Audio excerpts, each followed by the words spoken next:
क्या मुख्यमंत्री हेमंत सोरेन ने झारखंड के लाखों छात्रों को सबसे बड़ा भरोसा दिलाते हुए कहा है कि सरकार अब सिर्फ जांच नहीं करेगी बल्कि कॉन्ट्रैक्ट सॉल्यूशन भी दिशा की ओर काम कर रही है।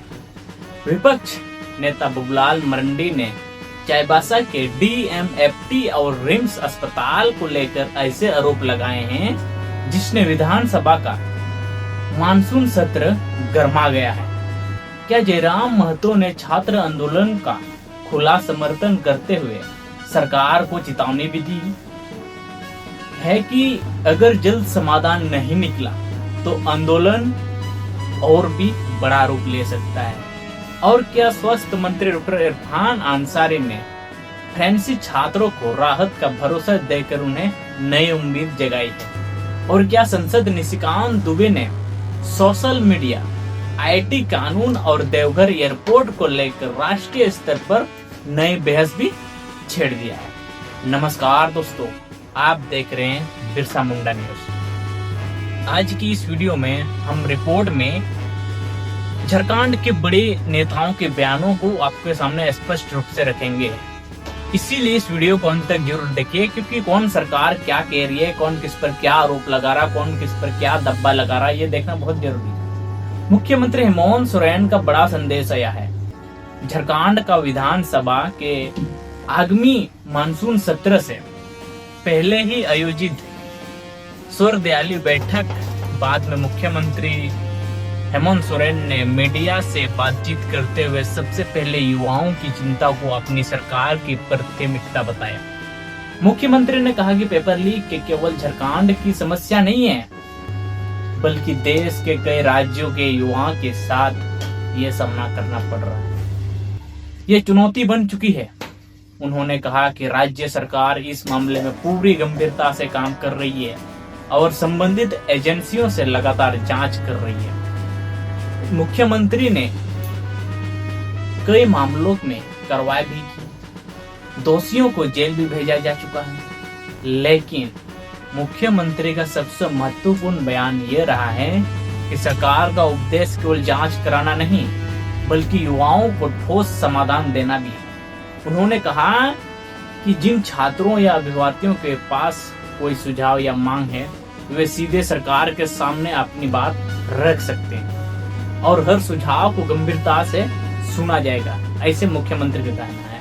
साथ ही मुख्यमंत्री ने विधानसभा के मानसून सत्र को लोकतंत्र का सर्वोच्च मंच बताते हुए सभी दलों से जनहित मुद्दों पर सकारात्मक चर्चा की अपील की। उन्होंने उम्मीद जताई कि सत्ता और विपक्ष दोनों मिलकर झारखंड के हित में साधन को सफल बनाएंगे। अब बड़ा सवाल है, क्या सरकार की यह अपील छात्र आंदोलन को शांत करेगी या आने वाले दिनों में प्रदर्शन को तेज होंगे?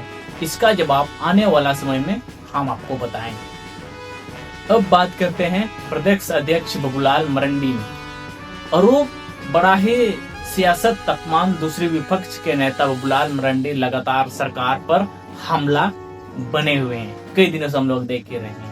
उन्होंने चाईबासा के डीएमएफटी यानी कि जिला खनिज फाउंडेशन ट्रस्ट से जुड़े मामलों में गंभीरता आरोप लगाए हैं। उनका दावा है कि भ्रष्टाचार बंद नहीं हुआ बल्कि उसका तरीका बदल गया है। उन्होंने कुछ कथित नामों और कोड वर्ड का उल्लेख करते हुए प्रशासन से भी पूरी मामले की निष्पक्ष जांच कर मांग की है। बबूलाल मरंडी ने जिला प्रशासन को भी चेतावनी देते हुए कहा कि अगर भ्रष्टाचार पर समय पर रहते कार्रवाई नहीं हुई तो पूरा मामला जनता के सामने आ जाएगा, ऐसा उन्होंने कहा। ऐसी क्या बात हो सकती है? इसी के साथ उन्होंने रांची स्थित रिम्स अस्पताल की व्यवस्था पर भी सवाल उठाए। उनका आरोप है कि अस्पताल में जल जमाव, गंदगी और व्यवस्था से मरीज परेशान है। आप देख सकते हैं किस तरह पानी भर चुका है। उन्होंने यह भी कहा कि मौजूदा रिम्स की व्यवस्था ठीक नहीं हो पा रही है, तब रिम्स 2 की योजनाओं भी सवाल उठाना स्वाभाविक है, ऐसा उनका कहना है। हालांकि सरकार की ओर से इन आरोपों पर क्या आधिकारिक जवाब आता है, इस पर सभी की नजर बने रहेगी। ऐसे मुद्दों पर अंतिम निष्कर्ष जांच और आधिकारिक फैक्ट के आधार पर ही हम लोग तय हो सकता है, हम लोग के बोलने से कुछ होगा नहीं। इधर जयराम महतो ने भी छात्र आंदोलन को खुला समर्थन के साथ उन लोग के साथ खड़ा हो गया है। जयराम महतो ने विधानसभा की सर्वदलीय बैठक में रांची चल रहे छात्र आंदोलन का मुद्दा प्रमुखता उठाया। उन्होंने कहा कि छात्र की मांगों पर सरकार को जल्दी संवाद करना होगा, संवाद करना जरूरी है। उनका कहना है कि अगर समय रहते बातचीत नहीं हुई तो आंदोलन और बड़ा रूप ले सकता है। जयराम महतो ने छात्रों के बीच पहुंचकर उनके आंदोलन का समर्थन भी किया और कहा कि लोकतांत्रिक तरीके से अपनी बात रखने वाले छात्र की आवाज सुनी जानी चाहिए, जो कि नियम के अनुसार ही वो लोग प्रदर्शन भी कर रहे हैं। इसी दौरान उन्होंने राज्य में नौकरी और भर्ती प्रक्रिया को लेकर भी गंभीर आरोप लगाए हैं। उन्होंने दावा किया कि युवाओं के भविष्य के साथ खिलवाड़ हो रहा है झारखंड, हालांकि हर राज्य में ऐसे हो रहा है। हालांकि इन आरोपों की पुष्टि संबंधित जांच की आधिकारिक प्रक्रिया के बाद ही सामने आएगी। तो सबसे बड़ा सवाल यही है, क्या सरकार और छात्र संगठन के बीच जल्द बातचीत होगी या फिर ये आंदोलन आने वाले दिनों में तेज होने वाला है? आपको क्या लगता है? इन सभी मामलों के जवाब फिलहाल भविष्य के गर्भ में छिपा हुआ है, लेकिन इतना तय है कि विधानसभा का मानसून सत्र अभी गर्म हो चुका है। रोजगार, भर्ती प्रक्रिया जैसे मुद्दों पर महत्वपूर्ण सवाल बनते हैं, हमारा भी और आपका भी। अब बात करते हैं डॉक्टर इरफान अंसारी की। इरफान अंसारी की राजकीय प्रेमसी संस्थान बरियातू के छात्रों को फार्मास्यूटिक पदों पर बहाली और परीक्षण अवधि दौरान 12,000 की ज्ञापन सौंपा है। मंत्री ने छात्रों की मांगों को गंभीरता से सुनने की बात कही और सकारात्मक विचार के साथ उचित कार्रवाई का भी भरोसा दिया। उसके बाद कई छात्रों ने उम्मीद जताई कि सरकार उनकी समस्या पर जल्द ही निर्णय ले सकती है। इसी दौरान डॉक्टर इरफान अंसारी ने दिसम गुरु शिबू सोरेन की पुण्यतिथि और आयोजित कार्यक्रम में भी हिस्सा लिया था। उन्होंने कहा कि शिबू सोरेन का संघर्ष और उनकी विचारधारा नई पीढ़ी के लिए प्रेरणा और स्रोत है।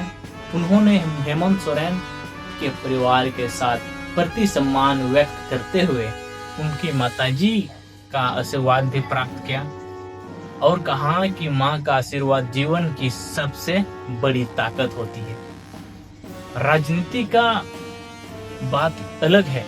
राजनीति का मानना है कि अगर सरकार छात्र हितों में स्वस्थ सेवाओं से जुड़े मुद्दों पर भरोसा दिलाने की कोशिश कर रही है, वहीं दूसरी ओर विपक्ष उन मुद्दों पर सरकार को घेरने में सब जुटे हैं। इधर निशिकांत दुबे के बयान और राष्ट्रीय बहस बहुत ही तेज हो चुकी है, क्योंकि संसद निशिकांत दुबे की बात ही अलग है। वो social media platform IT act safe harbour प्रावधान को लेकर सवाल उठाए हैं। उनका कहना है कि यदि किसी platform YouTube, Instagram, Facebook, WhatsApp आपत्तिजनक फर्जी कानून का उल्लंघन करने वाली सामग्री बढ़ावा मिलता है तो ऐसे मामलों की संबंधित कानूनी प्रावधान का सख्त पालन करना जरूरी है। उन्होंने यह भी कहा कि डिजिटल प्लेटफॉर्म को भारत के संविधान और भारतीय कानून का भी पालन करना होगा, चाहे वो AI हो चाहे वो प्लेटफॉर्म हो। यह विषय राष्ट्रीय स्तर पर डिजिटल प्लेटफॉर्म की जवाबदेही और ऑनलाइन सामग्री के नियमन को लेकर चल रही है। बहस जुड़ा हुआ है संसद पर। इसी बीच संसद ने देवघर के गुवाहाटी के लिए शुरू हुई सीधी विमान सेवा का भी स्वागत किया। उनका कहना है कि इससे बाबा बैद्यनाथ धाम और मां क्यामतिया धाम के बीच संपर्क मजबूत होगा। साथ ही श्रद्धालुओं के पर्यटन, व्यापारिक और विद्यार्थियों को भी इसका लाभ मिलेगा। इसके अनुसार क्षेत्रीय हवाई संपर्क बढ़ने से संताल, परगना और पूर्वोत्तर भारत के बीच आर्थिक और सांस्कृतिक संबंधों को भी मजबूती मिलेगी। अगर आज की पूरे घटनाक्रम को देखा जाए तो झारखंड की राजनीति का केंद्र फिलहाल छात्र रोजगार, स्वास्थ्य और विकास जैसे मुद्दों बने हुए हैं। एक तरफ मुख्यमंत्री हेमंत सोरेन युवाओं को भरोसा दिला रहे हैं कि सरकार केवल जांच नहीं कर रही है बल्कि ठोस समाधान की दिशा में काम भी कर रही है। दूसरी तरफ विपक्ष नेता बाबूलाल मरांडी भ्रष्टाचार और स्वास्थ्य व्यवस्था को लेकर सरकार पर सवाल भी उठा रहे हैं। वहीं जयराम महतो छात्र आंदोलन के समर्थन में खुलकर वहां पर पहुंच चुके हैं। सरकार को सीधे संवाद की मांग भी कर रहे हैं जयराम महतो। स्वास्थ्य मंत्री जो डॉक्टर इरफान अंसारी हैं, वो फ्रांसीसी छात्रों की मांगों पर सकारात्मक कार्रवाई का भी भरोसा दे रहे हैं। जबकि संसद निशिकांत दुबे राष्ट्रीय मुद्दों के साथ साथ क्षेत्रीय विकास को लेकर भी अपनी बात रख रहे हैं हमारे सामने। अब आपकी बारी, आप क्या सोचते हैं? विधानसभा के मानसून सत्र पर टिकी है या सदन में इन मुद्दों पर ठोस चर्चा होगी? क्या छात्रों की मांगों को समाधान मिलेगा? क्या सरकार और विपक्ष किसी निष्कर्ष तक पहुंच पाएंगे? इन सभी सवालों का जवाब आने वाले दिनों में हम आपके सामने लाएंगे। फिलहाल इस पूरे घटनाक्रम पर आपकी क्या राय है? आप क्या सोचते हैं? क्या सरकार छात्र का शोषण करेगी या फिर ठोस कदमों की जरूरत है कि नहीं है? आप अपनी राय हमें कमेंट बॉक्स में जरूर बताएं। अगर आपको यह वीडियो पसंद आती है, ऐसे ही न्यूज़ वीडियो आपको हर दिन देखना चाहते हैं तो वीडियो को लाइक करें, चैनल को सब्सक्राइब करें। आने वाले हर दिन, हर वक्त, हर सुबह आपके सामने ऐसी ही इन्फॉर्मेशन वीडियो हम हमेशा आपके लिए लाते रहेंगे। हम लोग मिलते हैं अगले वीडियो में। तब तक के लिए सभी को जय हिंद, जय जोहार, जय झारखंड।